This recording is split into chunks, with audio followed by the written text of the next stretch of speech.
अस्सलाम वालेकुम स्टूडेंट्स। इस वीडियो में हम चैप्टर नंबर 5 के शॉर्ट क्वेश्चंस करेंगे। मुतालिया पाकिस्तान के क्लास 10 पाकिस्तान और बैनुल अक़वामी उमूर है चैप्टर का नाम। इसके हम शॉर्ट क्वेश्चन देखेंगे। तो बेटा सबसे पहला शॉर्ट क्वेश्चन है कि सफारती ताल्लुकात क्या होते हैं। तो इसका जो जवाब है आपको पेज नंबर 86 पे मिलेगा। 86 पे जाएंगे। बेटा ये पेज नंबर 86 है, तो यहाँ पे आपने इसका जवाब यहाँ से लिखना है। सफारती ताल्लुकात दो या दो से ज़्यादा ममालिक के दरमियान रस्मी ताल्लुकात होते हैं, यानी कि जिन्हें हम फॉर्मल रिलेशनशिप्स बोलते हैं और तावन को कहते हैं। ठीक है। इन ताल्लुकात का मकसद क्या होता है? ये ताल्लुकात पुरअमन और नतीजा खेज बैनुल अक़वामी ताल्लुकात को बरकरार रखने के लिए ज़रूरी हैं। ठीक है। और ये ताल्लुकात सफारती ताल्लुकात जो होते हैं ममालिक के दरमियान सफारत खानों, कौंसल खानों और दिगर सफारती मिशनों के ज़रिए कायम किए जाते हैं। तो ये आपने इसका इतना जवाब लिखना है। उसके बाद बेटा क्वेश्चन नंबर 2 है, मसला कश्मीर पर पाकिस्तान और भारत का मौक़िफ़ 3 सत्रों में वाज़ा करें। तो पेज नंबर 95 पे आपको इसका जवाब मिलेगा। पाकिस्तान का क्या मौक़िफ़ है और भारत का क्या मौक़िफ़ है मसला कश्मीर पर। बेटा यहाँ पे आप आएंगे, मसला कश्मीर को हल करने में के हल में अक़वाम मुत्तहिदा को दरपेश मुश्किलात। तो इसका जवाब आपने, ये पॉइंट नंबर 3 है, यहाँ से लिखना है। ठीक है। पाकिस्तान और भारत के दरमियान जारी सफारती तनाव भी मसला कश्मीर के हल में रुकावट है, यानी कि पाकिस्तान और भारत के दरमियान जो सफारती तनाव रहता है उसकी वजह से मसला कश्मीर हल नहीं हो पा रहा। भारत का मौक़िफ़ क्या है? भारत कश्मीर को अपना अटूट अंग तस्वर करता है और वो कंट्रोल छोड़ने के लिए तैयार नहीं है, जबकि पाकिस्तान कश्मीरी अवाम के हक़ के खुद इरादियत की हिमायत करता है। ठीक है। यानी कि पाकिस्तान का मौक़िफ़ ये है कि अवाम जो है वो खुद फैसला करें कश्मीर के कि वो किस तरह अपनी जो है वो अपनी जो ज़िंदगी है वो गुजारना चाहते हैं। ठीक है। तो ये पाकिस्तान का मौक़िफ़ है और भारत का मौक़िफ़ ये है कि वो अपना हिस्सा तस्वर कर किए बैठा है इसको। तो ये आपने जवाब इधर तक लिखना है, ये 2 लाइनों वाला।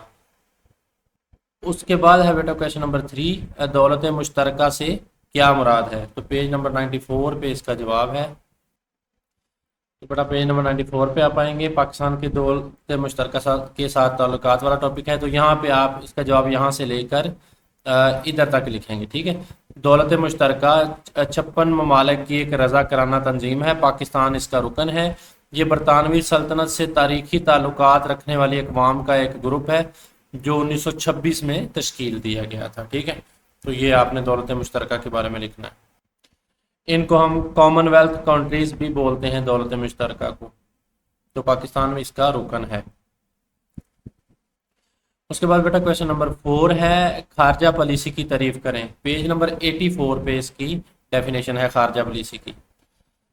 बेटा ये पहला ही पेज है इस चैप्टर का, पाकिस्तान की खारजा पॉलिसी यहाँ पे लिखा हुआ है। तो यहाँ से लेकर आपने यहाँ तक लिखना है। खारजा पॉलिसी से मुराद किसी मुल्क की दूसरे ममालिक के साथ ताल्लुकात की हिकमत अमली है।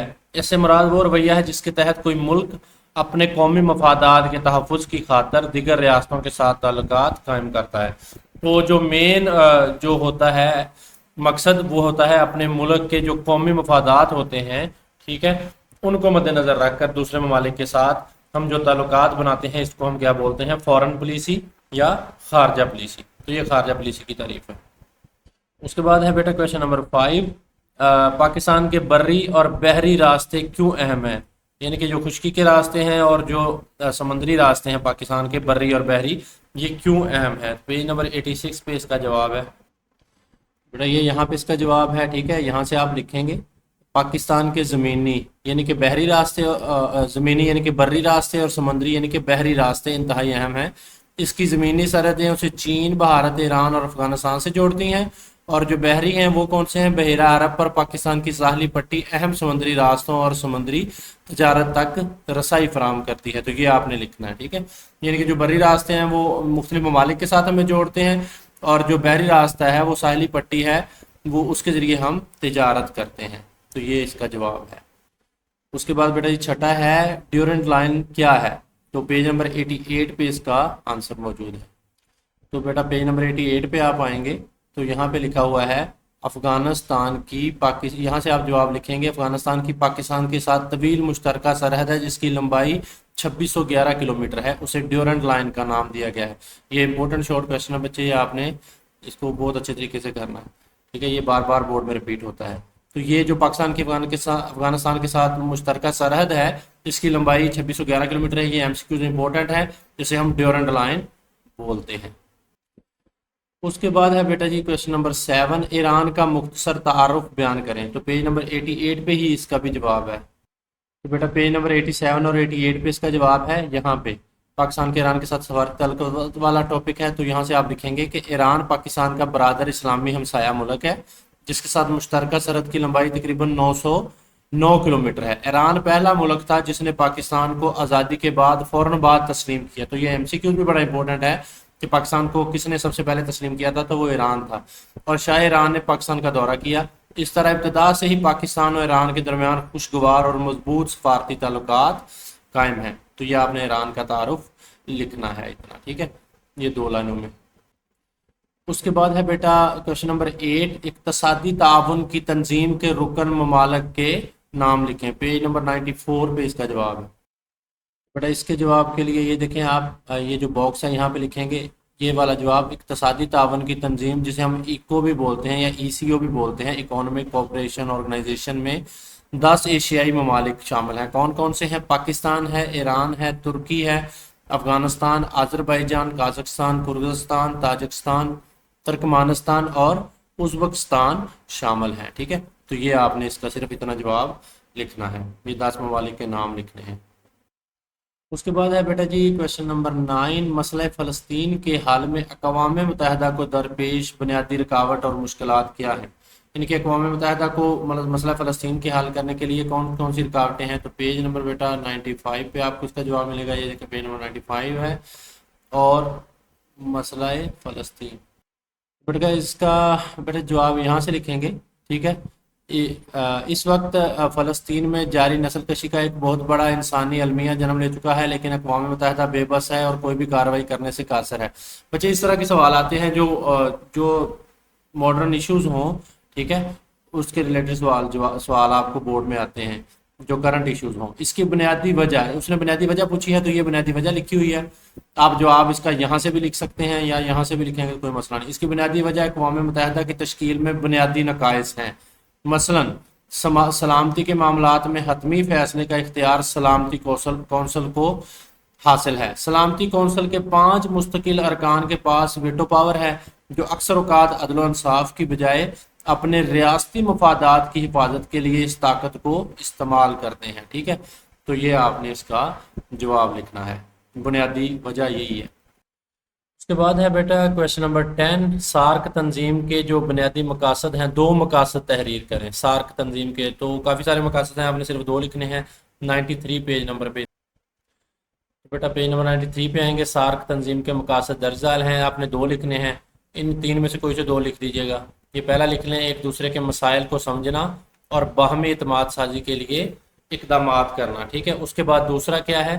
جنوبی ایشیا کے ممالک کے درمیان اجتماعی خود انحصاری کو بڑھانا اور مضبوط کرنا، رکن ممالک کے درمیان معاشی، ثقافتی، ٹیکنالوجی اور سائنسی میدان میں باہمی تعاون اور مدد کو فروغ دینا۔ تو یہ اس کا جواب ہے، یہ 2 مقاصد آپ لکھ دیجیے گا۔ اس کے بعد ہے بیٹا کویشچن نمبر 11، برطانیہ کے ساتھ پاکستان کی درآمدات اور برآمدات کا ذکر کریں، یعنی کہ کون سی چیزیں پاکستان برطانیہ سے لیتا ہے اور کون سی چیزیں ان کو بیچتا ہے۔ تو پیج نمبر 94 پہ جواب ہے اس کا۔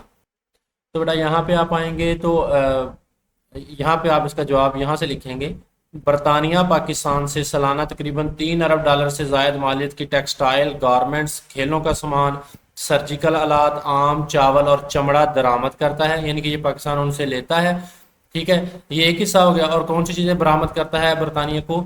دوسری طرف پاکستان بھی برطانیہ سے مشینری، جو کیمیکل، فارماسیوٹیکلز، مصنوعات اور تعلیمی و پیشہ ورانہ جو خدمات ہے وہ کیا کرتا ہے؟ درآمد کرتا ہے۔ تو یہ آپ نے اس کا جواب لکھنا ہے۔ بیٹا یہ جو اوپر والا بتایا ہے یہاں پہ درآمد لکھا ہے، یہاں پہ آپ نے برآمدات لکھنا ہے، ٹھیک ہے، یعنی کہ یہ پاکستان بھیجتا ہے ان کو، یہ جو ٹیکسٹائل ہیں، گارمنٹس ہیں، کھیلوں کا سامان ہے، سرجیکل آلات ہے، آم، چاول اور چمڑا، یہ پاکستان بھیجتا ہے، تو یہ برآمد کرتا ہے، یعنی کہ ان کو بھیجتا ہے۔ دوسری طرف جو پاکستان چیزیں درآمد کرتا ہے ان سے مشینری ہے، کیمیکلز ہیں، فارماسیوٹیکلز ہیں، मसनूआत और तलीमी और पेशा वराना खिदमात दरामद करता है। ठीक है, तो ये चीज़ें उनसे लेता है पाकिस्तान, और यहाँ पे आपने बरामद लिखना है, ये जो है वो टेक्स्ट में मिस्टेक है आपकी किताब के। अच्छा बेटा, एक क्वेश्चन जो मैंने आपको यहाँ पे बताया है, क्वेश्चन नंबर 7 है, ईरान का मुख्तसर तारफ बयान करें।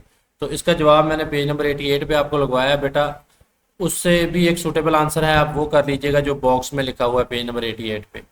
देखिए बेटा जी, मैंने आपको ये करवाया है, ईरान पाकिस्तान का बरादर हमसाया मुल्क है, ये भी ठीक है जवाब, ये भी ईरान का तारफ ही है पाकिस्तान के साथ।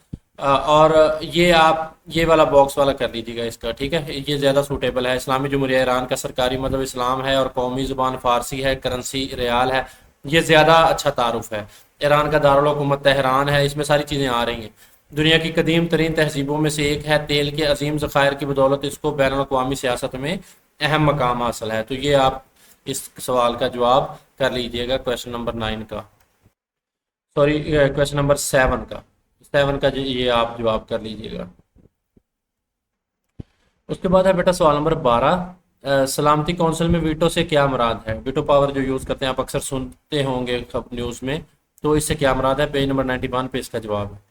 तो बेटा यहाँ से आप इसका जवाब लिखेंगे, ठीक है। सलामती कौंसिल के फैसले 15 में से कम अज़ कम 9 अरकान की राय के मुताबिक तय पाते हैं, लेकिन ज़रूरी है कि 9 अरकान में से 5 मुस्तकिल अरकान भी शामिल हों। अगर कोई एक मुस्तकिल रुकन मनफी राय दे दे तो मामला तय नहीं पा सकता, तो मुस्तकिल अरकान के इस अख्तियार को हम वीटो का नाम देते हैं। ठीक है, तो ये इसका जवाब है। उसके बाद बेटा सवाल नंबर 13 है, सार्क ममालिक के नाम लिखें। तो बेटा इस सवाल का जवाब पेज नंबर 93 पे है। 93 पे आएंगे बेटा, तो यहाँ लिखेंगे 8 ममालिक हैं, सार्क तंजीम में 8 ममालिक हैं, इनमें पाकिस्तान, भारत, बांग्लादेश, श्रीलंका, नेपाल, मालदीव, भूटान और अफगानिस्तान शामिल हैं। तो ये 8 ममालिक के सिर्फ आपने नाम लिखने हैं, पाकिस्तान, भारत, बांग्लादेश, श्रीलंका, नेपाल, मालदीव, भूटान और अफगानिस्तान शामिल हैं, ये आपने छोटा सा जवाब लिखा। उसके बाद बेटा क्वेश्चन नंबर 14 है कि अक़वाम मुत्तहिदा के अदारे के क़याम के मकासद को वाज़ह करें, कि अक़वाम मुत्तहिदा का क़याम क्यों अमल में लाया गया था। तो पेज नंबर 90 पे इसका जवाब। बेटा पेज नंबर 90 पे आप आएंगे तो ये जो इसकी अहमियत है, यही इसके जो हैं वो मकासद भी हैं, कि ये बहुत अहमियत का, अच्छा ये अमन व सलामती, तरक्की और इंसानी हकूक़ की हिफाजत के लिए काम करता है, ये दुनिया में तनाज़ात की रोकथाम और अमन कायम करने के लिए कोशिश करता है, अक़वाम मुत्तहिदा का इदारा बीमारियों की रोकथाम के लिए काम करता है। तो ये शॉर्ट क्वेश्चन है, तो ये इतना ही काफ़ी है आपके लिए, आपने इतना जवाब लिख देना। उसके बाद बेटा आखिरी सवाल, सवाल नंबर 15, कि पाकिस्तान में अक़वाम मुत्तहिदा के मतहत अमन फ़ौज की हैसियत से किन रियासतों में फ़राइज़ अंजाम दिए। तो इसका जवाब पेज नंबर 92 पे है। तो बेटा यहाँ से आप इसका जवाब लिखेंगे कि पाकिस्तानी जो अफवाज हैं उन्होंने खलीजी रियासतों यानी कि बूसनिया, सूडान, कांगो और दुनिया की दीगर रियासतों में अमन फ़ौज की हैसियत से फ़राइज़ सर अंजाम दिए हैं। अफ्रीकी रियासतों में जहाँ हालात इंतहाई सख्त हैं, पाकिस्तानी फ़ौज ने अमन कायम करने में अपना किरदार इंतहाई मौसर तौर पर अदा किया है। इन्हीं खिदमात के तराव में पाकिस्तान को कई बार अक़वाम मुत्तहिदा की मुख्तलिफ कमेटियों का सरबराह भी बनाया जाता रहा है। तो इसका आपने यहाँ तक जवाब लिखना है। चले बच्चे, ये थे हमारे शॉर्ट क्वेश्चन जो कि हमने सारे सॉल्व किए। बच्चे अगर वीडियो पसंद आई है तो उसको लाइक कीजिएगा और चैनल को भी सब्सक्राइब कीजिएगा अगर आप न्यू हैं तो। बहुत शुक्रिया, अल्लाह हाफ़िज़।